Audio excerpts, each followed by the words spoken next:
Mineşşeytanirracim. Bismillahirrahmanirrahim. Elhamdülillah ve salatu ve selamu ala Resulillah ve ala alihi ve sahbihi ve men vala. Ve ba'd. Allahümme allimna ma yenfa'una ve enfa'na bima allamtana ve zidna ilma ya rabbel alemin. Bugün kelgen dersimiz bolsa Ebul Berekat Abdullah ibn Ahmed el-Nesefi rahimahullah yazgan Medalikut Te'vil ve Hakaikut Tenzil namlık. Medalikut Tenzil ve Hakaikut Te'vil namlık. Tefsirun Nesefi diye isim bilen meşhur boğan bu tefsir kitabının Bakara suresinin Allah Azze ve Celle'nin kavli Euzu billahi mineşşeytanirracim ev kesayyibin mine's-semâi fîhî zulumâtu ve ra'du ve berq yec'alûne asâbi'ahum fî âzânihim mine's-savâ'iqi hazaral mevt vallahu muhitun bil kafirin diyen ayetinin tefsirinin devamına geldik. Biz aldığımız ayette Allah Azze ve Celle'nin ev kesayyibin mine's-semâi fihi zulumatu ve ra'du ve berq diyen muşu bilekni tefsirini elip ötken edik. Hem bugün bolsa Allah Azze ve Celle'nin yec'alûne asabi'ahum fi âzânihim mine's-savâ'iqi hazaral mevt vallahu muhitun bil kafirin. Eğer yani vakit bulup kalsa bunun ikinci ayetimi elip ötümüz inşallah. Yani Allah Azze ve Celle yec'alûne asâbi'ahum fî âzânihim. Bu biz aldığımız ayette Allah Teala ev kesayyibin mine's-semâ deb teşbih temsil yolu bilen Allah Teala bizge münafıkların halini birinci kılıp bir ot kalgan. Bunu geldim bu ot etrafı canını yurtqa vaxtıda bunu ot ucap kılıp karanlık kağa adamge münafıkların bir haletini okşatkan. Ondan keyin yeni bir haleti bolsa münafıklarnınki bir qattiq asmandan qattiq yaqan yağmurda qalgan adamlarga o'xshaydi ularning misoli. Bu yağmurda qalgan adamlar bu yağmur intayin qatmuqat bulutlarning ichida qattiq yig'ib turgan shardab yoqqan, kechir yoqqan bir qancha qorong'ulikning ichida va guldirmama çakmakla çıkıp tuğan, güldürmemle güldürüp tuğan muşundaq haletdə qalan münafıqlarınki, müdaqqa adamların haleti oxşaydı münafıqların haleti edib şuların haletini bu haletə oxşatqan idi. Yani münafıqlar davamlı hayatıda bu davulğuş bilen, qoqaş bilen, ensiraş bilen mevqası yok. Şunda hatırcemsiz halde yutudu. Anladın? Nəhayət endişi bilen korkuncu bilen onun hayatı şundak uytudu degende ifadelemekçi idi. Hem de ulanık korkuncusunu Allah Teala ne kadar yamanlıkını ifade etmekçi bulap ne kadar korkuduğunu, ne kadar ensireydi diye hatta kuddu çakmak çakan adamlar kollarını muyda parmakları anlaması muyda kattık koygan diye hatta parmakını tıkan derdi oy taş kalan kulukun dişi atlık kanday kattık tıkanlar derdi. Bu parmaklarını tıkvadı deyip Allah Teala şunu sözlevatır ve şu söz ayetteki balagatlarını bizim müsenne bugün söz etmemek için. Allah Azze ve Celle yec'alûne asâbi'ahum fî âzânihim. Ula kulaklarının içine parmaklarının ucunu uyt kovalı dene. Bu demek edimiz. Ula kulaklarının içine parmaklarını ispadenge parmak denge. Aslında önemli diyen mi? Müşani parmaklarını mevcut kadaydı atın. Uytuk valadı yine. Korkuncunun kattıqlığının çakmakının avazını anlamayı deyip muşundaq uytuk valadı deydi. Yec'alûne asâbi'ahum fî âzânihim. Emdi eddamiru li ashabis sayyibi ve in kâne mahzûfâ. Emdi biz aşıp 5 daha sözlüğe baktığımızda ev kesayyibin mine's-semâ diyenini ev zevi sayyibin ey ashabi sayyibin ashabi matar deb tercüme qanıdı. Yani zevi ya ki ashab degan bir sözünü nimaga takdir qilgandik. Sayyibinning beşiği takdir qilgandik. Onun deliligi nima degan edi?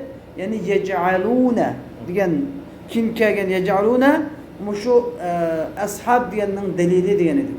Çünkü yağmurniki damir ediğinde qanday bo'lish kerak? Mufrat bo'lgandan keyin mufrat kelish kerak edi. Lekin bu yerda çoğu yec'aluna deb birinchidan jam'i keltirdi va jonliq narsaniki zamirga keltirdi bu yerda. Yec'aluna degan aqli bor jonliq narsaniki. U yağmur deganda aqli yo'q, jini yo'q masalan. Demek bu yerdagi yağmur degandan yağmurning o'zi murod emas, balki yağmurda qolgan odamlar murod ekan deganni mishadin bilgan edi. Musannif shunday aytadi. Ad-damiru li ashabis sayyibi wa in kan mahdufa. Yani yec'aluna deki damir ashab-ı sayyib degenidir. Yani yağmurda qolgan odamlar degenidir. Gerçi o ashab degan so'z hazf qilingan bo'lsa-mu, oyatda hazf qilingan, qisqartirib o'tilgan, tushirib o'tilgan bo'lsa-mu, lekin shuningga yonidir. Buni dalilingiz nima? Takdir qilingan gapga bu damir yondirish bu joiz bo'ladimi, joiz bo'ladi. Buning dalilimiz nima desa, xuddi yana bir oyat Alloh taolaniki Sura Arabdagi qavli avhum qailun degan oyat. Masalan bu oyat bo'lsa, kam ahlakna va kam ahlakna min qaryatin fajaaha bayatuna, fajaaha ba'suna bayatan avhum qailun degan oyat. Shu oyatga endi qaraydigan bo'lsanglar, qanday desanglar, shedimda Alloh taolo biz nurg'ulg'an yezi qishloqlarni, kanat qishloqlarni halok qildik deydi. Halok qildik. Undan keyin biz shu kanat yezi qishloqlarni halok qilmoqchi bo'lib nima qildik? Bizning azobimiz bu yezi qishloqlarga bayatan, kechida yezi qishloqlarning ahli kechida uxlab qolgan holatida kechida keldi azobimiz. Avhum deb hum damir nereden geldi? Bir ayetin peşi kalsanlar kem ehlekna min qaryatin, kem ehlekna min qarya, qarya da var, ehli qarya yok. Lekin yerdeki damir hum ne yanıdı? Ehli qarya yanıdı.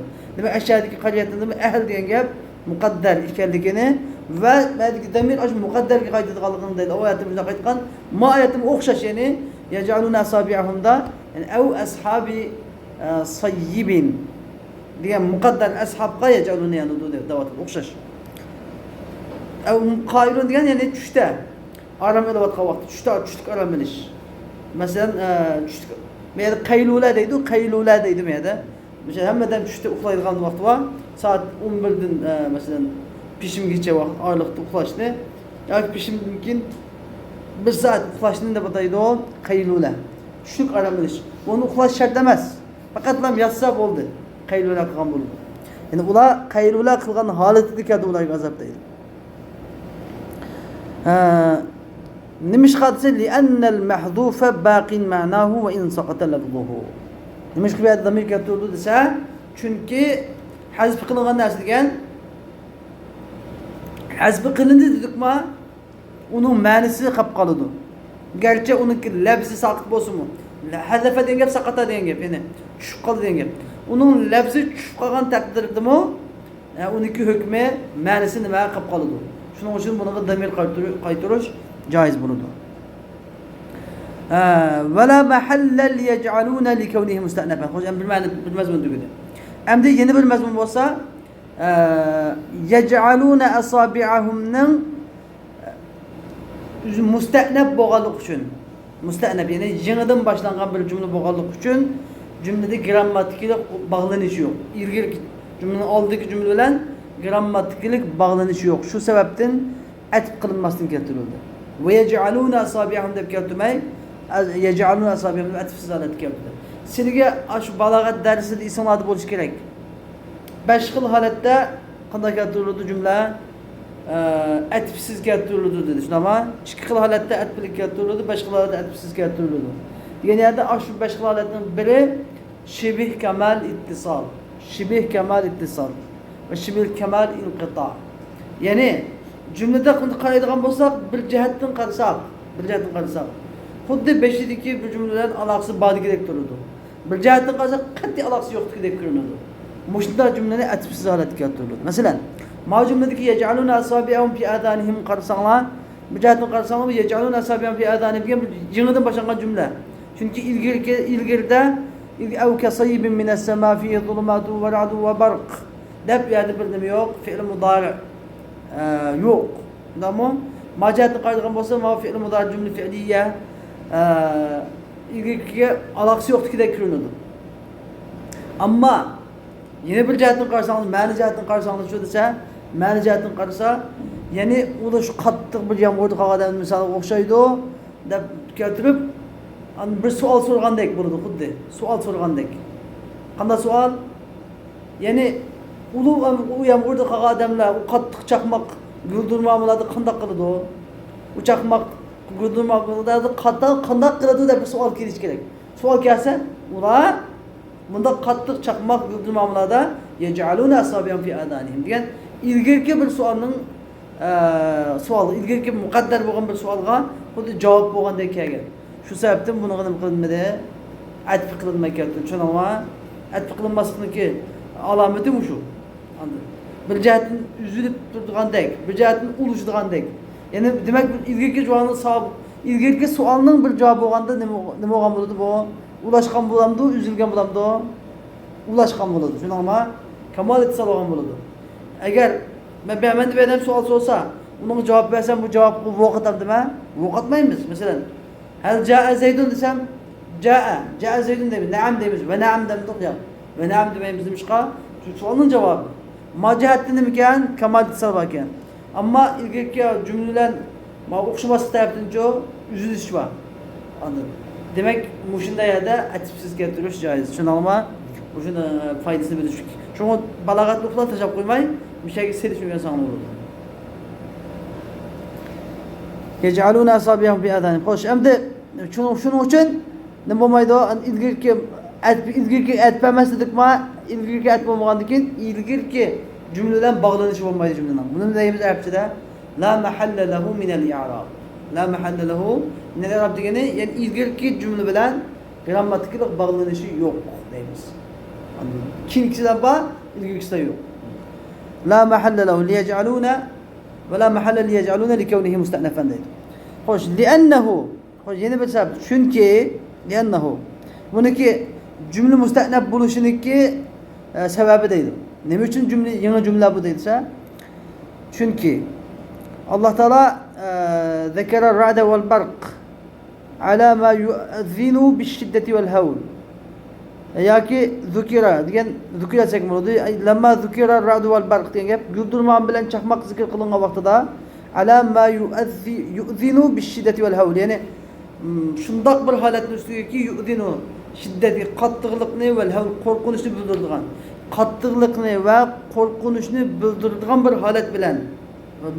holat bilan guldirmoq va chaqmoq zikr qilingan vaqtida faka'anna qailan qal xuddi bir odam bunda degandek bo'ldi fakayfa haluhum ma'a misli zalika ar-ra'd bu guldirmoq bilan ularning holi ma'a misli zalika ar-ra'd shunda qattiq chaqadigan guldirmoq bilan ularning holi qanday bo'lib ketgandi deb bir so'ragandek bo'ldi faqila uning javobiga qarta yaj'aluna asabi'ahum fi adanihim degan bo'ldi xuddi bu ilgirki savolning bir javobidek bo'lganligi uchun atfsiz holatda va yaj'aluna deb vo keltirilmadi tushunammi degan gap shunda o'tadi yaj'aluna asabi'ahum fi adanihim thumma qal andan keyin eliqi savol so'rovchi qaytlab dediki fakayfa haluhum ma'a misli zalika barq ularning holi onda qattiq chaqadigan chaqmoq bilan ularning holi qanday bo'lib ketganda desa faqal yakadul barqu yaxtafu absarahum va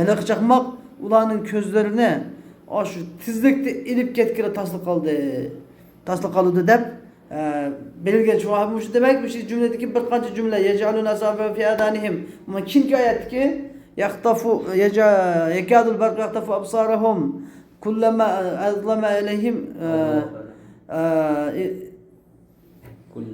kullama adaa lahum mashaw fihi degan yani hammasi şu cümle etsiz holatga keltirildi hammasi nimaga xuddi keyin so'ralgan bir nima savolga bir javob bo'lib kelgandek tushunarlimi shuning uchun etsiz holatda keltirildi balog'atda endi kelgan insonda bo'lsa endi xuddi bir savolga javob bo'lgandek savol muqaddarining javobi bo'lgandek keladi shunday holatda nima qilinmaydi atib qilinmaydi degan edi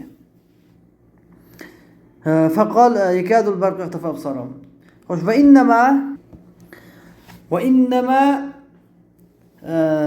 ذكر الأصابع ياك ذكر الأصابع.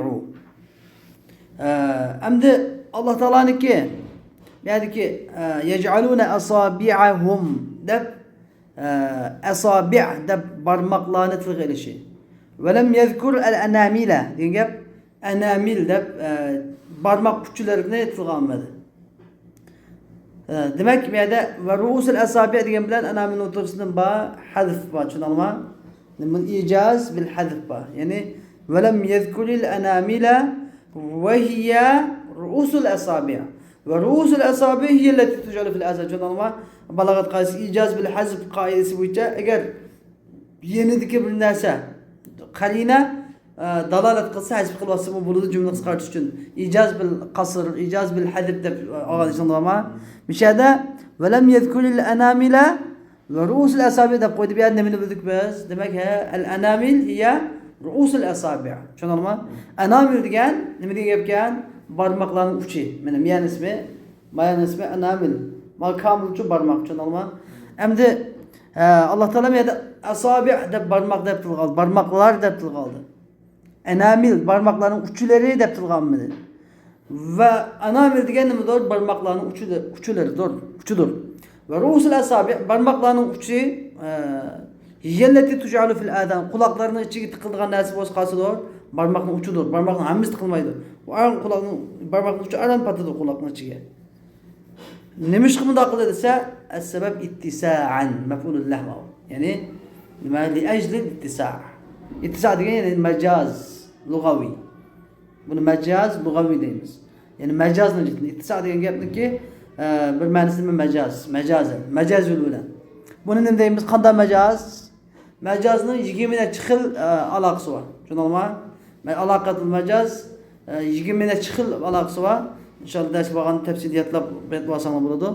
Şu alakların içinde bir kası itlaqu el cüz'u iradetul kul. Şunu anlama. İtlaqul cüz'u iradetul kul. Yani parçanı sözlep bütününü irade kılış. Xuddi suratul Bakara sana. Bakara suresi degenden parçanı sözlep bütün bir yani manası nima? Suratul lati tuzkaru fiha qissatul Bakara degan bo'ldi. Yani kalının kıssası tilga ilinadigan sura degan bo'ldi. Demek bir parçanı sözlep bütün irade qilgandek bir şey adımı yani barmakның nima? Meyadiki itlaqul kul iradetul cüz'ü degan baptın kema. Ben sizge aks derdim. İtlaqul kul iradetul cüz'ü. Yani bütün sözlep parçanı irade qilish degan baptın. Demek meyadi asabi'ni sözlep nimene enamilni irade qilmoqchi. Tamam, nima shunday qiladi? Nima asabi'ni ishlatsa bo'lmaydi desa? Çünkü ular qo'njining qattiqligidan, ovozning chaqmoqning yani güldürmamının ovozinin güldürülüşünün qattiq bo'lganligidan qo'liqini qattiq tiqqanlarida xuddi barmoqlarini tiqayotganda kerak. Shunday holatga bo'lgan deganini ifodalaydi. Asabi'ni keltirgan bo'lsa. Ammo anamil deb keltirgan bo'lsa bunday balog'at chiqmaydi deb berdi. Shundan ham foydasi bor. Kaqavlihi Teala mesela Allah Teala'nın Sure Maide'nin 38. ayet dedi ki faqata'u eydiyahuma degan u ikkisiniki as-sariqu ve sariqatun ve faqta'u eydiyahuma. O'g'ir er o'g'ir ayolning ikki qo'lini kesinglar, ularning qo'llarini kesinglar degan mushu ularning qo'llarini kesinglar degan mushu oyatdagi aydi qo'l degan narsa aslida deb barmoqni uchun tatib taki mushu dol mo'rigacha hammasi qo'lga hisobda shuni olma. Lekin qo'lni kesinglar degani Allah Teala yani qo'lni rusuqqa kesinglar demoqchi. Endi bizde vel muradu ila rusg'i ila rusuq. Yani rusuqqa yani qo'lniki beg'ichiga kesinglar degan bo'ldi. Qo'lniki qarab turgan barmoqlarni tunib olma. Ma'no ismi nima? Anamil, unmula. Ma'no ismi usbu'. Hammasi ismi nima? Asabi'. Endi ma'no ismi nima? Khinsir, binsir, wusta, sabbaba, ibham. Endi ibham tarafdan kelganda miyadiki mas'ul miyadiki. So'ngni birinchilab atildi kur. Ma khinsir tarafdan kelgan miyadiki ma birinchilab atildi kursu. Miyadik o'ttir tepicho rusuq deb atildi. Shunday rusuq. Endi ma üstündeki barmakındaki ibhamidin kelgen bunda yadiki birinci ulan bulaşmasında atıldı o. Bu' deb atıldı. Şuna burunqi fiqh alimlari agar bir odamni yaxshi o'qimagan, bilimi oziq bo'lib qolsa, ku bilan bu'ni aramaydigan odam ekansiz deb qo'ydi. Ku bilan bu'ni aramaydigan odam ekansiz deb uni imtihonni o'tamaydi ekan. Shundaqmi? Ku bilan bu'ni arfi ulasam bo'ldi. Endi mishada nima deyapti o? Faqtaru aydiyahuma degan yerda, ya'ni qo'lni shuni bilan beg'ichig'ich kesana degan bo'ldi. Ya'ni chamakni hamda ikki chamakni emas, u ikkisini degan bo'ldi ma'nosi. U ikkisini. Asli qo'l og'ayi bunda qo'lni qisib o'rdigan, bunda oldida. Lekin buni bunda meyarni qisib o'tmay, u ikkisi misha beg'ichini qisib o'tgan qo'lini. Mushu eski qo'l olgan degan degan bunda ifodalaydi. Faqtaru aydiyahuma degan. Hocamdır. وَلِأَنَّ فِي ذِكْرِ الْأَصَابِعِ مِنَ الْمُبَالَغَةِ مَا لَيْسَ فِي ذِكْرِ الْأَنَامِلِ. Hemen sözde bitkendek çünkü yeni bir sebebi enamilini getirmeye, esabini getirmiştik. Yeni bir sebep olsa esabini zikir kılışta enamilini zikir kılanda boğmuğan, yok boğan mübalağatlar var. Sözde bitkendek. Ve innema lem yezkuril usbu'al khas. Ve innema lem yezkuril usbu'al khassa. Khas boğan barmaklı tılgamıdır. Barmakni shidimi quloq tiqigan bir xas barmoq bor ayni. Quloq tiqadigan xas barmoq. U bo'lsa nima? Tusaddu bil udun, ya'ni quloqlar tusiladigan, quloqlarga tiqib, quloqlar itiladigan xas barmoqni tilg'amidi. U barmoqning ismi nima? Sabbaba. Sabbaba deydi. Lianna sabbabata, chunki bu xas bo'lgan barmoq, ya'ni sabbaba barmoq fa'alatun min as-sab. Mishadi kedimi? Lianna sabbaba deb qo'ygandimi? Ya'ni ijoz bil hazf qaranglar. İnnema lem yezkuril usbu'al khassa alladhi tusaddu bil udun. وهو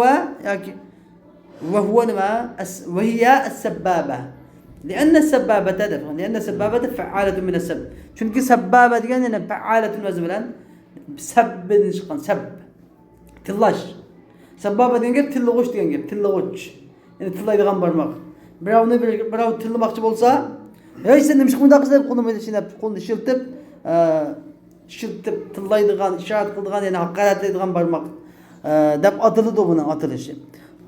Çünkü Allah Teala yani esanemen tilgamede Allah'ın sebbaba dem yani yec'aluna sebbabatihim fi ahdanihim demedi. Nimişka çünkü bu adet tillığuç parmak diyen manası tillığuç parmak diyen oldu. Şu Kur'an-ı Kerim anda edep bilen sözleydi. Kur'an-ı Kerim devamlı edep bilen sözleydi. Bu tillığuç parmak diye gapdan ijtinab qilish avlaroq bi adabil Qur'on. Qur'ondagi adab qoidasiga yaqin. Ham Qur'oni Kerim davomli adab bilan so'zlaganligi uchun adabsizlikka olib boradigan gaplarni so'zlamaydi bir. Uni kenidan Amazon davosi bir berib savol solsa, nimishqa? Amazon uni yeni bilsin bag'o, musabbiha, tasbih etadigan barmoqda bilan. Tasbih subhanalloh degan chog'da, mayga tasbih etamdimi da? Tasbih etadigan barmoqda ondan da ismog'i nimishqa musabbiha demadi desa, لأنها مستحدثة غير مشهورة. Çünkü musabbiha diye isim mustahdese diye yeni payda olan isim. Meşhur emas. Yeni payda olan diye yani İslam'dan ki musabbiha diye isim İslam'dan bulun yok. Koyuşta tanımaydı onu. Yani İslam'dan kiyin şer'i istilah. Ana boğalık için Kur'an-ı Kerim hatta şu bütün insaniyet geldik için kadim ettiğinde işletildi zaman bu. Şunun için asabi'ni tilgağın. Demek bir qanç saat bize güçlep berdi. Munda ilçiki maşallah tabarakallah. Hoş. Endi Allah Teala'nınki mines savaiqi degan kavli keldi. Ey mines savaiqi. Yani yec'aluna asabi'ahum fi adanihim mines savaiq. Yani ular barmaklarını kulaklarını oy tıkıp aldı. Nimi üçün dese mines savaiq. Yani çakmakның jiktedi. Nima uchun desa chaqmoqni jiktedi. Yani chaqmoqning qo'qqanligini jiktedi. Mutaalliqun bi yaj'aluna. Bu yerdagi Alloh taolaniki min as-sawaqiq degan jar va majrur yaj'alunaga mutaalliq. Yani ma'nisi nima bo'ldi? Min ajli as-sawaqiqi yaj'aluna asabi'ahum fi adanihim. Ular nima uchun barmoqlarini quloqlariga o'ytiqib oladi desa, ular chaqmoqning tufaylidan barmaklarını kulaklarının içine uyutup aldı. Hoş endi biz sayiqa deb so'zlab şunu bitaylik. Sayiqa degan nima? Sayiqa aldı bilen deyimiz ki sahiqa ben 5 söz ötken sizge bu yerda 3 tane söz ötdi bizge. Ra'd, yine bir ço barq, yine bir ço sahiqa. Nima farqi bor bundan sana? Ra'd degan ovoz faqat. Güldürmama deymiz endi biz. Güldürilgan ovoz. Bunun da chaqmoq bo'lish shart emas. Ra'd degan nur, osmonda kuzanib turadigan yo'qlik. Val. Bas yo'q ko'rinib kuzangan. Yo'qlik bas nur. Lekin sahiqa degan ço aş jiptek inchki tortilib zaminga tushadi. Hattoki ba'zi narsalarni ko'ydirib tashlaydigan. Mushuni deb ataladi, sahiqa deb ataladi. Farqi tushunamizmi? Mushuni sizlarning tilinglarda nima deb ayirgan bo'lsa, shunda sanab bo'ladi. Ayirmagan bo'lsa, arabcha tushunmayman. Va sahiqa degan qasfatu ra'din, güldürmaminiki güldürilgan ovozi. Qasfa degan gap ovoz. Lekin bu ovoz bilan birga nima bor? Tanqaddu ma'aha shiqqatun min nar. Bu ovoz bilan birga bir o't parchasi, shiqqatun degan yana qit'a degan bo'ldi. Ya'ni o'tdan bo'lgan bir o't parchasi birga etilib tushdi. Demak, nimada? Ra'dda gudurma buningda o't bo'lish shart emas. Bariqda ovoz bo'lish shart emas, tushunamizmi? Bariq chaqqanda val yurib tursa bo'ladi, bunda bir gudurgan ovoz bo'lishi emas, shart emas. Lekin sahiqada chuqur nima bo'lishi kerak? Ovoz bo'lishi kerak va nima bo'lishi kerak? Nur, o't bo'lishi kerak. Tushunamizmi? Inchki farq bor. Qalu mufassirlar deganki tanqadihu min as-sahabi idha istakkat ajramuhu. Ya'ni bu chaqmoq degan qanday paydo bo'ldi desa, ya'ni bulutlardan o't chiqaradi idha istakkat ajramuhu. Yani bulutlarningki jismlari bir-biriga surkalsa, so'qilsa, urilsa, bulutlarning jismlari bir-biriga, bulut jismlari bir-biriga urilsa, ya'ni salbiy, musbat bilan salbiy nima jismlar bir-biriga urilganda paydo bo'ladigan o't kuchi deydi. Ba'zi mufassirlar va nima ilmshunoslar. Va hiya narun latifatun hadida. Bu bo'lsa ba'zilar anda nimalik, ba'zilar degan shu malaikaning qamchida bo'lgan bulut haydab bo'lgan qamchi chiqqan o't, qamchilab bulutni o'g'andan chiqqan o't deydiganlar bor. Vallohu alam. Hammasi ilmiy masalalar. Buningda bir oyatki asosiy mazmuniga hech qanday ta'sir yetkazmaydi. Ondan. Tushunamizmi? Musannifmi ba'zi masalalarni uzun zamonasidagi taraqqiyot qilib so'zlaydi. Ba'zi masalalarni biz o'zimizning zamonimizga taraqqiyot qilib so'zlaymiz. Ya'ni bu Qur'oni Karimdagi oyatlarning asosiy nas degan nima? Usul fiqhda olganda deb atagan nasni masiqal kalamu li ajlihi. Usul shu qilganma nas degan kalam shunun jiddiy so'zlangan narsani naslab ataladi dedik. Bek oyatning nas munofiqlarningki holatini bir o'xshatib bermoqchi. Buni degan chaqmoq qanday hosilga u degan gap demoqchi emas. Lekin faqatlam bunda shart nas, ya'ni nimadan qo'shimcha qilib bilib olgan gap. Ammo bu bizning asosiy maqsadki zarar, ziyon, zahmat yetkazmaydi. Shuni olmamiz bilib olish kerak. Va hiya narun latifatun hadidatun. Ya'ni sahiqa degan intayin inchki suzaladi iptek. Hadid intayin o'tkir, nihoyat kuchli degan gap. Bir o'tdir. La tamurru bi shay'in illa atat alayhi. Bir narsa o'tmaydi, agar o'tsa atat alayhi degan gap u narsani yeb ketadi, ya'ni halok qiladi. O'tgan narsani ko'ydirib tashlaydigan. İlla annaha, biroq bu sahiqa o'ziniki mahiddat, o'zini o'tkirligi va o'ziniki nihoyat kuchlik bilan billa sari'atul qumud. Nihoyat tez uchab qoladi. Shu kep bo'g'ich indiga bo'g'ich meni uchab yo'qolib ketadi. Shu kep so'qidi, lekin so'qab shu tez so'qab ko'yda bo'lmasa yo'qolib ketadi. Tez yo'qolib ketadi. Bu Alloh taolaning ne'mati. Hikoya qilinishicha annaha saqatat, chaqmoq saqatat ala nahar bir xurmoga tushdi. Xurmoga tushib ahraqat nahvan nisf xurmoniki yermindigida ko'ydirib o'tdi. Summa tufiat, ondan keyin uchab qoldi debdi. Hikoya qilinishicha debdi. Ya'ni demak mas jumla musannif zamonidagi gap. Tushunammi? Bizning zamonimizda hikoya qilinmaydi. Shunda Google bossanglar, chaqmoq so'qsa qanday bo'ldi ekan desa, birdan bir odamni chaqmoq qo'yib ketgan deb ko'zonlarni ko'rsatadi. bir öyünü çakmak sokup öğretitken, bir dayakını çakmak sokup öğretitken de boşa. Ya şu yazılgan bolsaňa hikayet kılmışça da mağlup kömep diken biçarlar. Şoň üçin yuhka dep ejipdi. Hazır yazılgan bolsaňa demek bu müsellemin zamanında bizim zamanımızdaki terakkiyat farkını düşen olma. Hazır hikayet kılıp üst küzanın köýär telefonda üzerinin küz bilen çakmak sokup ne bolup ketkenler mümkin köýärler. Aş mescitlerin üstüge çakmak ay belki sorma ay nemiş koyda şu ayı bilemizler. Aş çakmak düşüp aş binanı sokup atmış onda ve bir çakmak dik bolsa binanı dezget gidip kaçmak gelmez.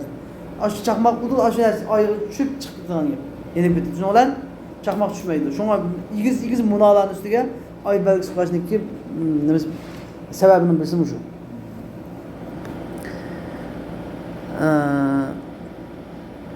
Ve yuqalu sa'aqathu sa'iqa. Hem de bir hadis ki sa'iqa bilen sa'aqanın farkını bir ortada. Şunu ama sa'iqa diyen nemin çıkarsan sa'aqatını çıkar. Bizde oksaydı baş gelip iki vaktin fiil var. Birisi sa'aqa yas'aqu. Yine bir şey sa'iqa yas'aqu. İkisi məni soxşamızdan məni soxşamaydı. Sa'aqa yas'aqu diyenin məni var. Çakmak su kuvvetli diyen burada. Çakmak su kuvvetli. Tok soğuktu, çakmak soğuktu diyen. Lakin sa'aqathul kahraba diyor. Benim tok su kuvvetli de benim. Lakin sa'iqa dep geçiyor, öldü diyen burada. Mərdə. Yani sa'iqanın mənisi hoşudun gidip ayınıp gidip öldü diyen burada. Fasa'iqa men fis semavati men fil ard. Feyda nufqa fis suri fasa'iqa men fis semavati diyen sa'iqa mərdə diyen burada. Lakin Samet saqa ço çakmak su kuvvetli diyen ben. Şunun var. İkisini kendimiz okşamaydı. Ve yuqalu sa'aqathu sa'iqatu dedi ida ahlakathu fasa'iqa. Yani çakmak halak kılıp bunu yani çakmak su kuvvetli diyen yapmış. Çakmak halak kılıp fasa'iqa ülep qalsa. Sa'iqa dedi. Ey madde. Şunun var. Saqa bilen sa'iqanın farkı fasa'iqa. Çakmak su kuvvetli ülep qalsa ne deydi o? Sa'iqathu sa'iqa deydi o. İmma bi şiddeti savut. Hem de bu çakmak İşkiraz bilen alakalı diken. Biri ya avazını katılı kılan bir sokkaz van diye kanca avaz bilen alakalı diken ya ki ev bil ihraq nur bilen ut bilen ut bilen köyde taşıydı diken. Allah Teala el iyadu billah. Yani Allah Teala pana versin. Hazaral mevti ey mef'ulun leh. Yani ki hazaral mevt mef'ulun leh. Şundan ama beştiki mine savaiqni bilgeni de min ecli savaiqda min sebebiye ağanıdır. Şuna ama hem de hadaral mevt ki hadaramu mef'ulullah demek bir fiilin ki iki tanenin buluşu caiz. İki tane ta'lil buluşu bilip ona. Bir fiilin iki ta'lil buluşu caiz. Bas bunun farkını ben sana sualda farkını fakatlam. Ula nemi üçün barmaklarını kuluq ıtıqıp aldı dese çakmakның ciddiydin, çakmakның tüpeyledin. Nemi üçün çakmakның tüpeyledin kuluq ıtıqıp aldı dese ülep kılıçtın korkak. Şunu ama nemi üçün barmaklarını kuluq ıtıqıp aldı çakmakның ciddiydin. Nemi üçün çakmakның ciddiydin. Ne buldu ki yani çakmak çaksı ne buldu ki yani dese çakmak çaksa ya ülep kaladı ki yani. Oyunu korkak bulduk. Lakin emniyet ülep ama o çakmak çaksı kulak kontu koygan bunu tutuzalam çakmaktı. Bu pakatlar bizim öyle şey, münafığın ben öyle şey pakatlar. Ya şu yamudu kaka adamın bu planı mesela fikri, tefekkürü bes. Emniyet şu çakmaktın içimi saklayamayız. Çakmak sakladığı adam ne kadar kız gerek? Bir daldığa, tüpsünü yüklep durduğun öy, ya gar, önkür digende bir nasi çıkıveriş gerek. Anlamayı o taladı tutup kulak küzünü yumup kulakı sıkan bilen sokulgan çakmakla sokuvet diye verirdi onu saklayamaydı. Xuddi münafık bu şunundayk. Yani bu adamda faydası yok bir sebeplerini kılgandayk münafıkların faydası yok sebeplerini kılgandayk. Anladın mı? Çakma Allah Teala'nın ki azabını saklamamı gider. Ama saklanmaydı. Şunun için haderal mevti mef'ulullah deydi. Hoş emdi bizki mevt ülem digenin nemikerlikini gösterdi. Akide ulemaları ihtilaf kelgen. Ülem digen. Ülem digen nima? Ülem digen bir ademi narsa mı ya ki vücudi? Ülem digen yokluk mu ya ki barlık mı? Bar bir narsa mı? Dep iki xil göz qarash kelgen. Bir xil göz qarash kelgen. Ülem digen bir yokluk. Yani insanda can tüketdi ma, insanda ruh tüketdi. Ülem buldu. Yani insanın bedenindeki ruhunun çıkışı, yo'qolib ketishi ne bo'ladi? Ülem. Yani bir yokluk dep atgan. Lekin bu göz qarashga yana bir qism aqida ulamalar qarama-qarshi kelgan. Allah Taala Qur'on-i Karimda Tabarak surasida, Suratul Mulkda "Xalaqal mevte vel hayata" dedi. Allah Teala ülemni mi yarattı, hayatlıkni mi yarattı demek. Ülemmi degan bir barlık. Hayatlık mı bir barlık. Demek bu ikisi barlık, ikisi mahluk. Yani banası, vücudi narsa. Deb şuna cevap vergan. Ama bu göz qarashga birinchi göz qarashga keladigan deb javob beradi u. Bu yerdagi xalqal mavt va hayotning ma'nosi xalqal mavt degan ma'nosi qaddaral mavt degan bo'ladi.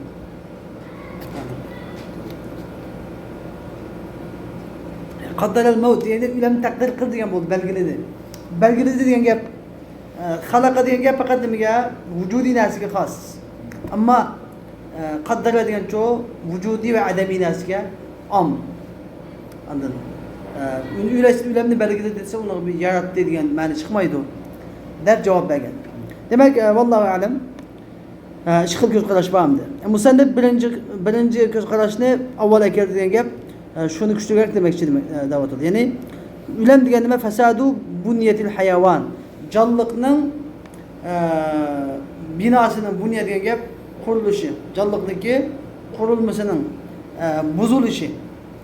Buzilishi degan gap, ya'ni badandan jonning chiqib ketishi degan gap.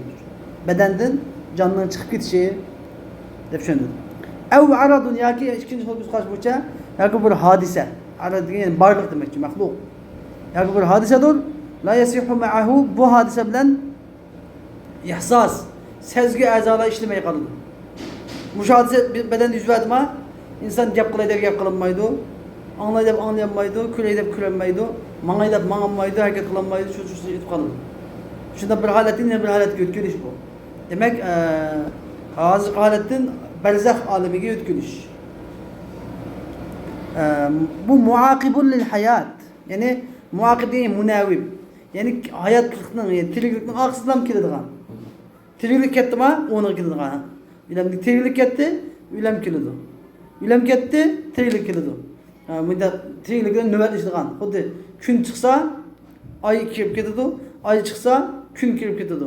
Shunda kecha kunduz ketadi, kunduz kecha ketadidek hayot bilan mamatlik ikkisi navbat ishlaydigan narsa. Da'vat. Xo'sh, endi vallohu muhitun bil kafirin. Alloh taolo kafirlarni qurshab olgandir. Xo'sh, endi bu oyatning mishadiki bizga Alloh taolo shuni jikilayotdiki, bizga hozir masaluhum kamasalillazii istawqada naran tatib aw kasayyibin minas sama. Hozircha adasijiq misollarni talab bayon qildi. Biz u misollarniki dengizga, misol dengizlarga g'arq bo'lib, chaqmoq chaqqanniki, guldirilgandan, odamning qog'ini shu yakalni o'sha ketib, hozir munofiqlik qalimizdan chiqib qoldi. Munofiqlikni qilib, tushundingmi? Ondan biz misolni kirib ketdik. Alloh taolo bizni turmizlab dedi, hay. Meni maqsadim sizga misolni kirib ketgan demoqchi emasman. Bu misolni faqatlam shu munofiqning holini tushunib olsin deb keltirib qo'ydim. Asli maqsad u emas. Asli maqsad munofiqlarning holati bu yerda. Munofiqlar hargizmi Alloh taolodan qochib qutulolmaydi. Munofiqlar bu eskiliklar bilan deb bizga cümle itiraz şekilde bu nima tugagani yo'q, tug'ma masal bu yerda tugagani yo'q. Yakadul barqu yaqtafu absaram deb masal tugagani yo'q. Lekin biz masala uzrab ketdi-ku. Hammamizning kallasi hozir chaqmoqda kichik odamni bo'lib qoldimi? Shunda bir odamni qolgancha qo'ygan kichik kimni qilibdi ular deb kallamiz ayab ketganki, Alloh taolo bizni tortib kelyotdi. Ya'ni asli maqsad nas bu emas. Nas nima? Munofiqlarning holati. Ya'ni munofiqlar bu eskilik bilan qochib qutulalamdi deb o'ylab qolmanglar, mumkin emas. Qochib qutulolmaydi. Vallohu muhitun bil kafirin. Alloh taolo munofiqni nima deb atadi? Kafir deb atadi. Çünkü münafık degani nima edi? Siz kafir. Qalbida kafir. Tilda iymon etgan bilan qalbida kafir. Yani Alloh taolo kafirlarni ihota qiluvchidir degan gap. Yani Alloh taolo o'zining ilmi bilan, qudrati bilan, o'zining qudratidan qo'shib turuvchidir degan gap. Yani Alloh taoloning qudratini qochib qutulolmaydigan bo'lmanisi. Yani Alloh taolo qo'shib turdi, xuddi bog'ni atrofini tam qo'shib olgandek degan gap emas. Yani qudrati bilan Alloh taolo kafirlarni qo'shib olgandir. Uni ne qasqasini Alloh taolo qochib qutulolmaydigan bo'ldi men. Shundaqmi? Shuni buni vallohu muhitun bil kafirin şu mecaz deydi bu yerda. Nima ish mecaz? Çünkü bu istiara tabiiyye bilan. Böyle bakın size sual. Bir yerdeki istiara, eğer istiara desek bu istiara tasrihiye bulamdı, istiara bil kinaya bulamdı. Şimdi demek bu istiara siz degandek bu tasrihiye sana buludu. Demişqa çünkü istiara tasrihiye deganda mushabbah qilib qoladi, mushabbah bi qilib qoladi, mushabbah hasb qilinadi. Tushunamizmi? Ve muhitun degan nima? Ya'niki asli muhitun degan mushabbah bi. Mushabbah bi qilib qoldi, mushabbah hasb qilindi. Asli vallohu muhitun bil kafirin. Alloh taolo kofirlarni qo'shib olg'uchidir deb mushabbah hasb qildi, mushabbah bi qoldirildi. Ey la yafutunahu degan bo'ldi. Alloh taolo ma'nosi nima? Bular kofirlar Alloh taolodan qichib qutulanmaydi. Qanday desa, xuddi qo'rchovda qolgan odam, qo'rchovga ilib olgan odamdan qichib qutulanmagandek, bu kofirlarmi Alloh taoloning qudratidan qichib qutulanmaydi. Alloh taoloning qudrati bularni qo'rshab olgandir. Bular Alloh taoloning qudratidan qichib qutulanmaydi. فهو مجاز انه bu majazdir istiara tasrihiye. Ve hadihi el-cümletu i'tiradun la mahalle laha. Bu cümle itiradı. Ne için itiraz? Tabi mesel tügün yok. Temsil tügün yok. Demiş ki bunu keltirip koydu dese. Çünkü bu mesel uzurap gitti. Yani başkalarının hayali bilek bir yerlik meselenin içi qarqılab asli maqsaddan chiqib ketmasin deb Alloh taolo eskertib vallohu muhitun bil kafirin. Bizning bu meseledagi maqsadimiz munofiqlarniki bunda xatarlik holatlarini bayon qilmoqchi. Bu munofiqlarga nima qilsa qilsin qichib qutulanmaydi deganni bildirmoqchi. Xo'sh. Endi Alloh azza va jallaniki يكاد البرق يخطف أبصارهم كلما أضاء لهم مشوا فيه وإذا أظلم عليهم قاموا degan oyatiga tafsir qildik. Alloh taolo aytdiki yakadul barqu yahtafu absarahum. Bu chaqmoq biz ilki baldirqi oyatda, ilgirki oyatda zikr o'tgan chaqmoq, barq ularning ko'zlarini tizlikda elib ketgili tas qoladi. Tiz qolib elib ketgili tasli qoladi. Endi al-xatif degan al-axdu bi sur'ah. Bir narsani qattiq tiz elib olishni nima deyiladi? Xatif deb ataladi. Shuning uchun qushning ichida bu qush var ismi xattof. Arabchada xattof deydi. Bizda shunqor deb qo'yamiz, lochin. Shunqor lochin deb qo'yamiz, ya'ni qushni kaptani yoki tushqon degan ajoyib shunqordek tiz kelib degan tiz suratda kelib so'qib ketganni nima deydi? Xattafa deydi. Xattafa. Lochin so'qdi deydi. Xattafat toira desa, lochin kaptani yoki qushni so'qdi degan bo'ladi. Noy tiz xuddi tok so'qqandek, chaqmoq so'qqandek tiz suratda so'qib o'tishni xattafa deydi. Tushunamizmi? Ularning ko'zlarini suqvatga tasqaldi chaqmoq degan gap. Ya'ni ko'zlarini vallahi ko'ylagancha ko'zning nurini elib ketgan. Ko'zning nurini shu vallahi qancha ko'zning nurini elib ko'zni qalb qilib tasli qoladi. Endi va kada degan bu fe'l, kada yakadu. Kada degan bu fe'l yusta'malu li taqribil fi'li jiddan. Ya'ni fe'lni bek yaqinlashtirish uchun ishlatiladi. Bek yaqinlashtirish degan gap nima? Tas qoldi degan gap. Tas qoldi. Tas qoldi deb ma'naymiz. Jumla deymiz af'al mutaqariba deymiz. Af'al mutaqariba qanday fe'l uni amali nima bilamsizlar? Af'al mutaqaribaning ismi nima bo'ladi? Ismi marfu xabarcho, xabar mansub bo'ladi. Bunga xabar degan fe'l mudari bo'ladi, buni an taqdir qilinadi, an. Shuni buni masdar shaklida ma'naysizlar.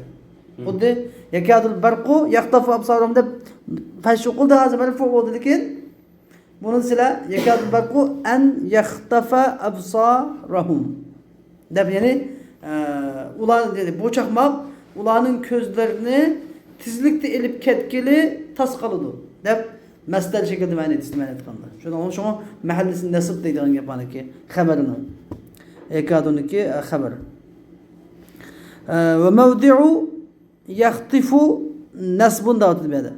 Yani yaxtifuniki mevdi' degan yani fi mahalli nasb da'vatadi. Bu fi mahall nasb. Asli zivar qudg'on, yani an muqaddar buni degida. Asli zivar qudg'on chunki nima? Kada degan xuddi af'al naqs o'xshaydi. Kadaning amali kananing amaliga o'xshash. Ismi pash, xabari zivar bo'ladi.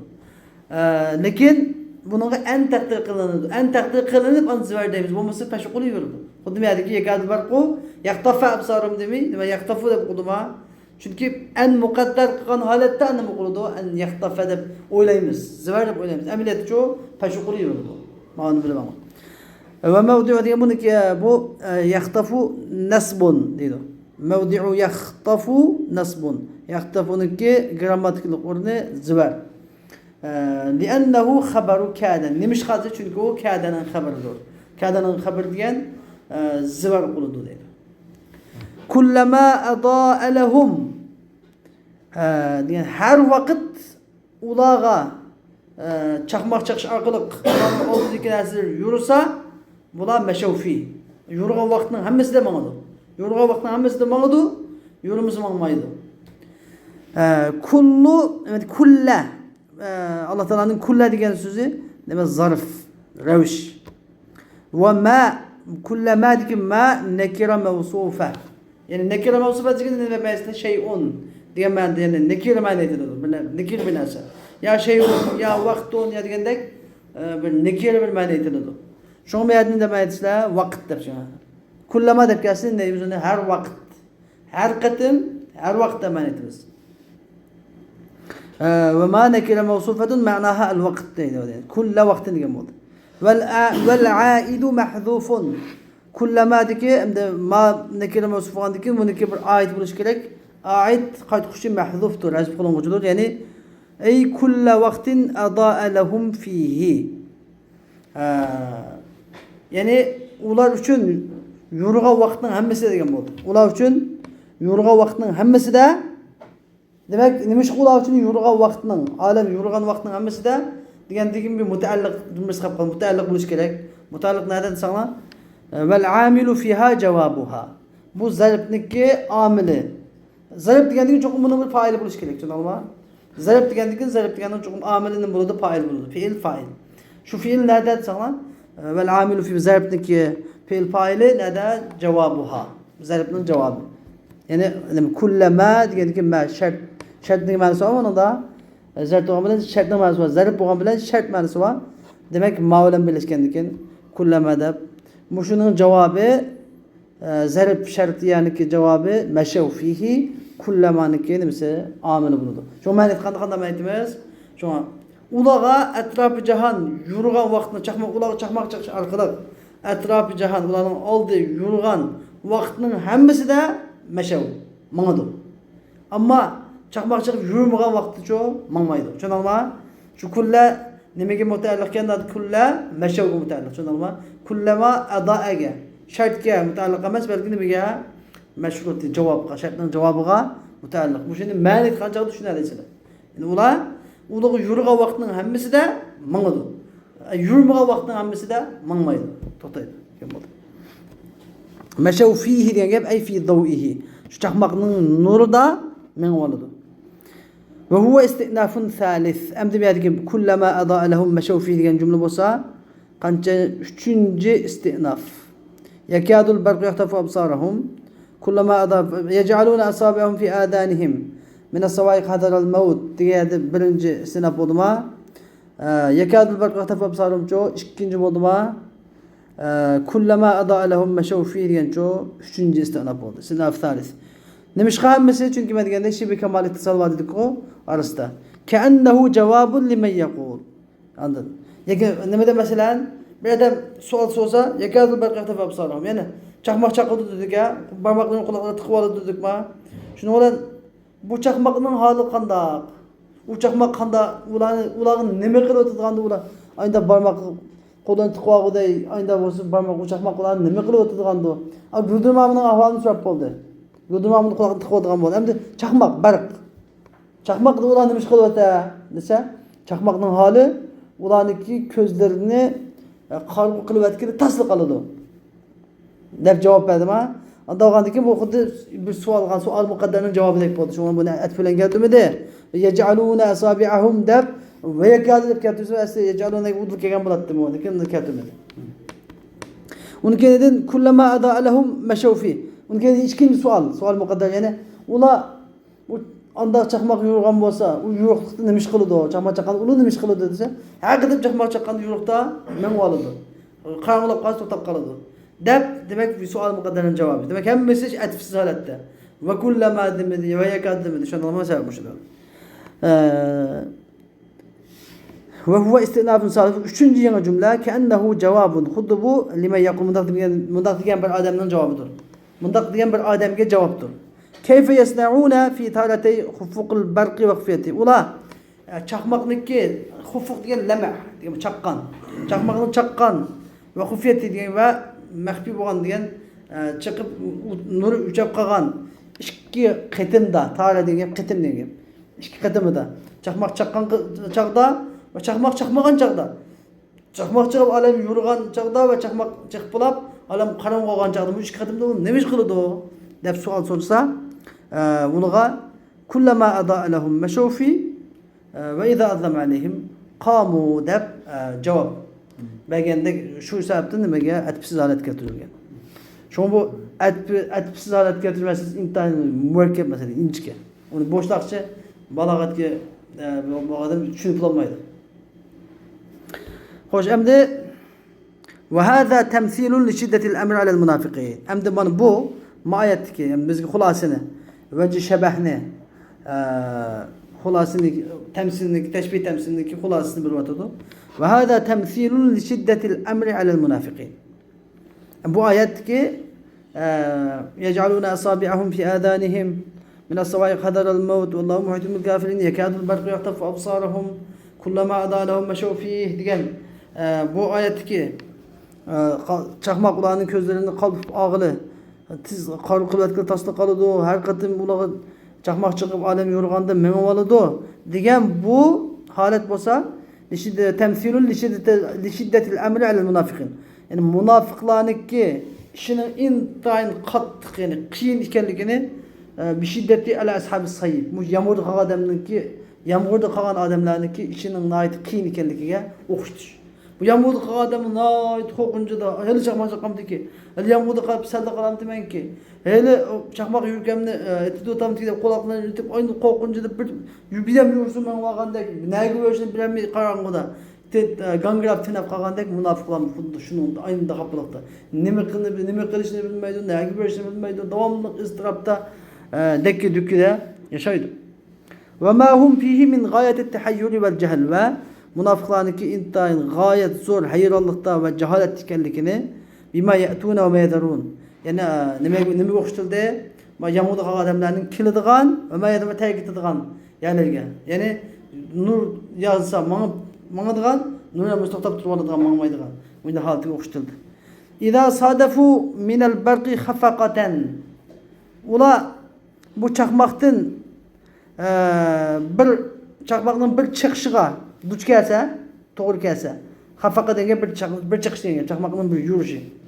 Ma'a khawfin korkuncu bilen ay yahtafa ma'a khawfi ay yahtafa absaruhum. Yani ula şunda çakmaktan bir çıkışı udul gelse, duç gelse, udul gelse denge.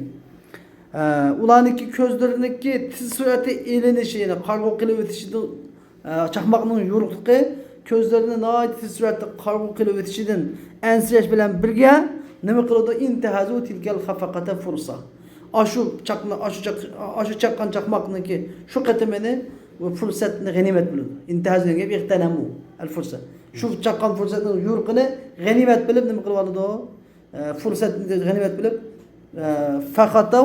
فخطوا خطوات يسيرة يعني azgına kadem ele oldu. 2-3 kadem ele oldu. فإذا خفي çakmak şunda uçup kalsa ve fettara diyen nuru acizlap kalsa da'ufe diyen bu. Lem'anuhu uniki nuru çaknışı acizlap kalsa baqav yola to'xtab qoladi. Qap qoladi vaqifin diyen to'g'ri turgan holatda qap qoladi. Buni holatini shunga o'xshatadilar.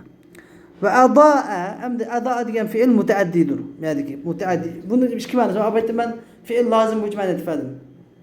Bunu ya müteaddi buluşu ya fiil lazım buluşu. İki ihtimallik var. Ada'a müteaddidir. Yani mücadın müteaddi bu manası ey kullama nevvera lehum memşen ve mesleken ahaduhu. Yani diyen her vakit ulaniki mağadağa yolu nurlangan vakitte ahaduhu. Yani darhal ula o yol manaşığı şunu kılıdı, temsil ediyor. agar ularning yo'l mang'adigan yo'li nurlanmasa, chaqmoq ularning yo'lini yurishsa mang'adu, yuritmasa mangmaydi demakchi. Val maf'ul mahzufun. Bu chaqda maf'ul mahzuf bo'lgan bo'ladi. Maf'ul ya'ni kullama adaa lahum mashaw fi degan gap. Adaa al-barqu lahum nima at-tariqa. Mashaw fi degan maf'ul mahzuf bo'ladi. أو غير متعدد يجب أضاء غير متعدد سوى جودا نمنا مفعول مقدر تقدير قدسنك يحتاج خميد يعني شخمق كلما أضاء لهم مشوا في ديهم قجانك شخمق قجانك ولاغا يرسا قجانك ولاغا أطراف يرسا ما حوله ديهم يرسا ما عنده يرسا ما يديهم أو غير متعدد أي كلما لمع لهم خجانك ولاغا شخمق شخصا عالم شخصا مشوا في مطرح نوره شخمق نكي نور نكي مطرح دينجب نورنun tushirgan yer degan matrah degan taraha tashil degan nurning tashlanadigan sho'lisi tushirgan yer degan chaqmoqning ya'ni chaqmoqning nuri demakchi maqsad chaqmoqning nurida ya'ni chaqmoqning nuriniki tushirgan yerda manga oladi val mashyu endi mashaw fi deb mashini keltirdi mashi degan jinsul harakatil maxsusa maxsus bir harakatning jins ismi jins demakchi maxsus bir harakat qo'yilgan ismi jins minish yani asla mınış değil, normal mınış. فإذا اشتد أبو mınış küçeyse, katlı olsa küçeyse, فهو سعي buludu. فإذا ازداد tıkımı ziyade olsa فهو عدو. Yuguruş buludu çağda. Tiz mınış, sa'i diyen tiz mınış. Adu diyen yugurüş, çepiş diyen buludu.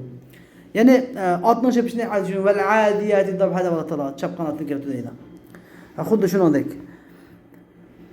Mesela Allah Teala femşu fi menakibiha ve kullu rizqi dedi. Yani zemindeki üstüde menla Allah Teala rızkını yanla deb menş qildi. Normal işladi. Lakin ahiretne şekayeti çoğu fes'au ila zikrillah dedi. Şundanma farkına. Allah'ın zikriga yugurunglar. Yani sen yaqinni tiz menla degan bo'ldi. Nimaga çoğu dunyoning ichida normal menla. Bu şu ayetdagi üstünü chiqib o'tadi.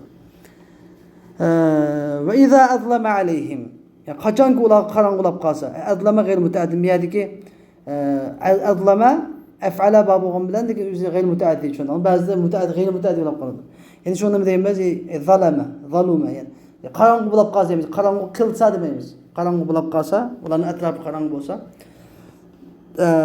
va zukira ma'a adaa kullama adaa bilan kullama zikr qilindi kullama adaa lahum ve ma'a adlama iza adlama bilan iza zikr qilindi kullama adaa bilan iza adlama bilan zikr qilindi bu nimani bildirdi desa demak bularning chaqmoqchiq yurishi oz qorong'ulikcha ko'p iza degan gap qanday aytiladi davomli iza degan yani iza vaqa'atil voqea yani bo'lishi 100% bo'lgan ishlarga iza keladi bo'lishi mumkin oz 100 bo'lgan ishlarga in keladi in kullama inning o'rnida tushunarlimi demak agar ular chaqmoqchiq yurib qolib qolsa mang'idi qorong'u qachon qorong'u bo'lsa to'xtab qoladi deganda qorong'u bo'lish aniq nima uchun nurlanishi nihoyat oz bu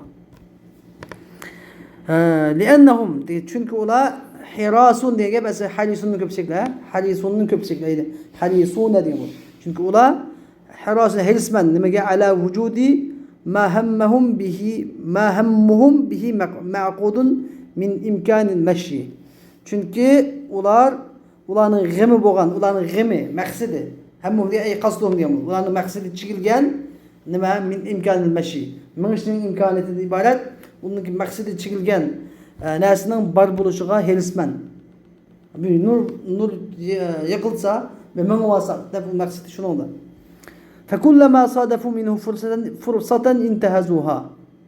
Hakikaten şu fırsat uluğu şu nur çakmakçık nur şunda yürürse derhal şu fırsatını çıkıp tutup ganimet bilip meni oladı. Ve la kezalike tevakkuf. Yani ve la kezalike et-tevakkuf. Toxtab turuşunun okşumaydı. Toxtab turuşu olan her bir jakkanda ganimet bilmeydi toxtab turuşunu. Toxtab turuş asıl yani toxtab turdu olan. Nur yakılması toxtab turdu. Bunu maqsad emas. Toxtab turuş ularni emas, maqsad emas. Lekin nima qilish uchun Men o'ylash ular maqsadi. Maqsad. Shuning uchun ikkisining farqi izo bilan kullaman farqi juda bor. Qamu degan vaqafu, ya'ni to'xtab turdi degan bo'ladi. Turdi, to'xtab turdi. Va sabatu fi makanihim. Ularniki o'rnidan mizlamay muqim turdi. Va minhu qamal ma'u. Qamal ma' deb keladi masalan. Iza jamat sumuzlab qolsa, sumuzlab to'xtab qolsa, qamal ma' deb keladi. Walau sha'a Allahu la zahaba bi sam'ihim. Agar Alloh xolis edi, ularning quloqlarining anglash quvvatini ketkizib o'tgan, yo'q qilib o'tgan bo'ladi. Ay bi qasifir ra'd, guldirmomining guldirligan ovozi bilan quloqlarining anglash tizimini yo'qotib o'tgan bo'ladi. Va Abu Salihim degan gap ularning ko'zlarini yo'q qilib o'tgan bo'ladi, ko'zlarining ko'rish quvvatini yo'q qilib o'tgan bo'ladi. Bi wa midil barq degan chaqmoqning nuri bilan. Va maf'ulu sha'a, walau sha'a Allohu degan sha'a degan maf'ul. Sha'aning maf'uli mahzuf, hazf qilinmoqchidir. Nimishqa li dalalatil javobi alayhi. Javobning shu mahzufga dalolat qilganlik uchun. Ya'ni walau sha'a Allohu, agar Alloh ay yadhaba bi sam'ihim wa absarihim, agar Alloh ularning quloqlarini va ularning ko'zlarini yoki ularning anglash quvvatini va ularning ko'zlarini yo'q qilib o'tishni, ketkizib o'tishni xolisa edi, la zahaba bihima, albatta ularning ko'z quloqlarini ketkizib o'tgan, yo'q qilib o'tgan bo'ladi. Deb yana Alloh taolo mishadimi walau sha'a Allohu la zahaba bi sam'ihim deb nimada misolni darhol nimaga asli maqsadga yetkazib akilyotdi munofiqlarning masalasiga. Demak, ularniki o kichikda nur qalab mingib olganlari, ko'zlari quloqlarini tiqib olganlari, ko'zlarini yumib olganlari ularni xatarni qat'iy saqlab olmaydi. Agar Alloh xolisa shu vaqtda ularniki ko'z quloqlarini ketkizib oladi. Va laqad takathara hadha al-hazf fi sha'a. Sha'ada bu hazf, ya'ni sha'aning maf'ulusini hazf qilish intayin ko'p uchraydi. Va arada da shundoq. La sha'ada va aradada. Sha'a va arada bu ikki fe'ldan maf'ul ajoyib ko'p holatlarda hazf qilinadi. La yakaduna yubrizuna al-maf'ula illa fi ash-shay'il mustaghrab. Endi maf'ulni qanday chaqda uchiq keltirdi desa, faqat g'alab sanaladigan, g'alita ajib aqllab tasqib qiladigan, ya'ni mustahil bo'lgan, mumkin emas bo'lgan ishlarga shu chaqda keltirib qo'yadi. Mumkin emas yoki g'alit ishlarga keltiriladi. Bo'lmasa normal ishlarga sha'aning maf'ulisi keltirilmaydi. Kanahwi qawli sha'aning qawli masalan. Falau shi'tu an abki daman la bakaytuhu alayhi walakin sahata as-sabri awsa'u dabtu. Agar men qon yig'lashni xohlasam edim la bakaytuhu. Albatta qon yig'ilgan bo'lardim. Uning uchun, ya'ni falaniga. Walakin biroq sahat sabrning maydoni avza kanalakdir. Shuning uchun qon yig'lamadim debdi. Mishada adam yig'ilganda qon yig'lamdi, yosh yig'lamdi, yosh yig'laydi. Agar mishadiki, agarda mushu dam' bo'lgan bo'lsa, dam bo'lmay, dam' bo'lgan bo'lsa, men hazf qilgan bo'lsa bo'ladi. Falau shi'tu an abki la bakaytu dam'a deb kelgan bo'lsa bo'ladi. Ammo qon yig'lash degan gap normal gap emas endi. Qon yig'lashga odatda mumkin emas, qon chiqmaydi-da. Shuning uchun mushunda yerda keltirildi demanda. Bu Qur'on karim qoidagan bo'lsa, Alloh taolaning "Walau aradna an nattakhiza lahwan" degan, agar biz bir lahu ittihoz qilmoqchi bo'lgan bo'lsak, degan, Alloh taolo lahu ittihoz qilish mumkinmi? Mustahil. Shunday keltirdi. "Walau aradallohu an yattakhiza waladan" degan, Alloh taolo agar bir bola tutmoqchi bo'lsa, bola boqmoqchi bo'lsa, degan yerda nima valadan deb keltirdi. Alloh taolaning bola ittihoz qilishi mumkinmi? Mustahil. Tushundingmi? Innalloha ala kulli shay'in qodir. Shubhasizki Alloh taolo har shayga qodirdir. Ya'ni ay innalloha qodirun ala kulli shay. Tushundingmi? Bu yerda davatidiki bu jumlaning asosi Alloh taolo har shayga qodirdir de. Ammo ala kulli shay qadir oldida ala kulli shay keyinda bo'lishi kerak. Qadir mutaalliq degan davomli oldida bo'ladi, mutaalliq keyinda bo'ladi. Ammo mutaalliq oldida, mutaalliq keyinda bo'ladi, orqada. Ammo ba'zi chaqda oldiga chiqib qoladi, u chaqda nimani boshqa ma'nolar uchun. Ba'zi chaqda taxsisni ifodalaydi masalan. Ba'zi chaqda umumni ifodalaydi masalan. Tushundingmi? Innalloha ala kulli shay'in qodir deganda, ya'ni ala kulli shay demiş oldiga chiqdi. Ala kulli shay, har shayga qodir. Demak, har shayga qodir degan gapdan nimani bildik? men umumni ifodalayotdi. Oldiga chiqqandan innalloha ala shay'in qadir degan bo'lsa-mu, hattoki shay degan bo'lsa-mu, nima qilgan bo'ladi? Shay degan osh omnimi emi? A'ammul avam, a'ammul am ash-shay. Shay degan hamma narsa tushib qoladi. Innalloha ala shay'i qadir degan bo'lsa-mu, Alloh taolo har shayga qodir degan ma'no chiqadi. Lekin ala kulli deb kullini keltirib, shayin deb keltirdi. Har shayga dedi qodir. Demak Alloh taoloning qudratining naqadar hamma narsaga ekanligini. Uni endi qadirun ala kulli shay deb, ala kulli shayni oldiga chiqqandan keyin texmi omliq chiqdi, texmi omliq. Ya'ni har shayga qodir. Alloh taoloning qudratiga hech qanday bir ish yo'qdir. Uni keladigan qadir degan siga mubolag'a. Qodirdan qadir nima?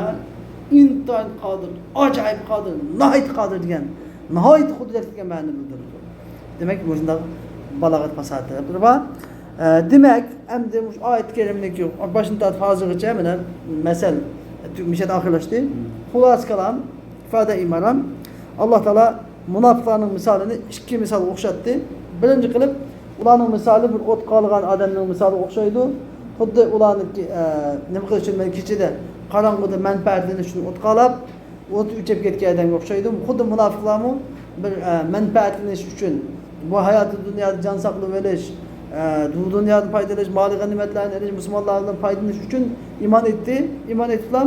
Alloh taolo bularning jonini oldi, o'lgandan keyin bularni o'chdi. O'chib iymon bu dunyoning qisqa manfaati tugadi, oxiratdagi tugamas bitmas zulmat qorong'u azobda xuddi o't o'chib qolgan odam qorong'uda qolgan endi azobda qoldi. Mana birincisi o'xshatish oldi. Undan keyin ikkinchi o'xshatishdiki, avka sayyibi minasa ularning misoli bir yamuda qolgan odamga o'xshaydi. Yamuda qolgan. Bu yamuda guldirmama, chaqmoq ovozlari bor, guldirmama bor, chaqmoq bor, qorong'uliklar bor, nihoyat ham qattiq yomg'ir. Undan keyin ular chaqmoqning ovozidan qo'rqib quloqlarini o'y tiqib oladi, barmoqlarini quloqlarining ichiga o'y tiqib oladi. Uylab qolamtimiz deb qo'rqib. Deb Alloh taolo shayda.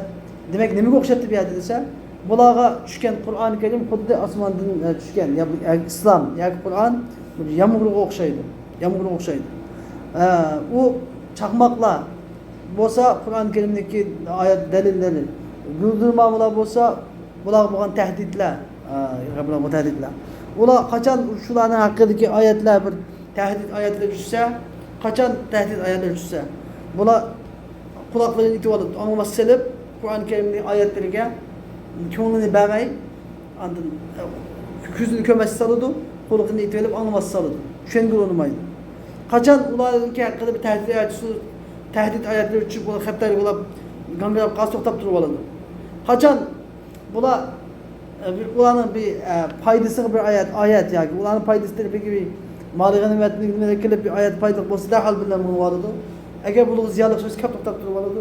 Shunday bir jihatdan bu o'xshi, yana bir jihatdan shu xuddi shunday yomg'irda qolgan, shunday dahshatli yomg'irda kechida, qorong'u kechida, shunday bo'ron, chaqmoqlik, guldirmoqlik yomg'irda qolgan kishilarning ahvoli intayin qo'rqinchli, dakki-dukkida nihoyat ansiragan, dakki-dukkida holda mangandek munofiqlar qachon mu'minlar bizniki munofiqligimizni bilib qolarki, qachon bizniki jasusligimizni, ishpiyonligimizni, xoinligimizni bilib qolarki deb shu ansirashlardan bitib ketadi bular. Shu bu dunyo oxiratda bular xotirjamlik yo'q deb Alloh taolo bizga munofiqlarniki sifatini bayon qilib, jumla itiroz shaklda Allohu muhitun bil kafirin. Alloh taolo bu munofiqni barcha kofirlarni kofir bo'lib iymon etganligi deb o'ylab qolmanglar. Beşteki misollar. Ya bu iymon etmagan, bu kofir. Bu kofirlarni Alloh taolo qo'shib oluvchida, ya'ni bu kofirlar Alloh taolo qutulolmaydi.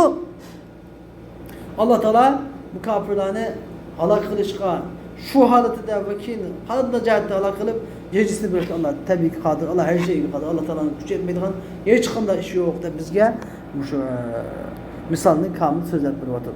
Vallohu a'lam bis-savob va oxir davona alhamdulillahi robbil alamin.